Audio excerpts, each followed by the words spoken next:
नाज़िन breaking news से अमांखे update कंदा हलूं त फवाद चौधरी हलीम आदिल शेख खे फौरी तौर ते आज़ाद करण जो मुतालबो करे छॾियो आहे। फवाद चौधरी जो चवणु आहे त हलीम आदिल शेख जी गिरफ़्तारी जी जेतिरी मज़म्मत कजे ओतिरी घटि आहे। अहम ख़बर ते पहुचाई पिया। वफ़ाक़ी वज़ीर फवाद चौधरी तरफ़ां हलीम आदिल शेख खे फौरी तौर ते आज़ाद करण जो मुतालबो करे वियो आहे।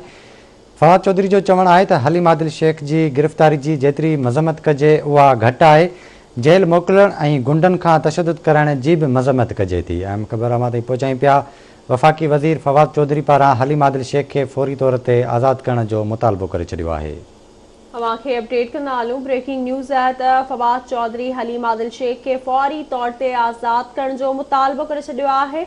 फवाद चौधरी जो चवणु आहे त हलीम आदिल शेख जी गिरफ़्तारी जी जेतिरी मज़म्मत कजे घटि आहे। जेल मोकिलण ऐं गुंडनि खां तशदुद कराइण जी बि मज़म्मत कजे थी। अमांखे अपडेट कंदा हलूं। ब्रेकिंग न्यूज़ आहे त वफ़ाक़ी वज़ीर फवाद चौधरी हलीम आदिल शेख जी गिरफ़्तारी जी मज़म्मत करे छॾी आहे। जेल मोकिलण ऐं गुंडनि खां तशदुद कराइण जी बि मज़म्मत कजे थी। हिकु भेरो ॿीहर आवां ते अहम ख़बर पहुचाई पिया। वफ़ाक़ी वज़ीर फवाद चौधरी पारां हलीम आदिल शेख खे फौरी तौर ते आज़ाद करण जो मुतालबो करे छॾियो आहे।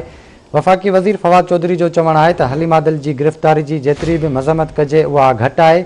जेल मोकिलण ऐं गुंडनि खां तशदुद कराइण जी बि मज़म्मत कजे थी।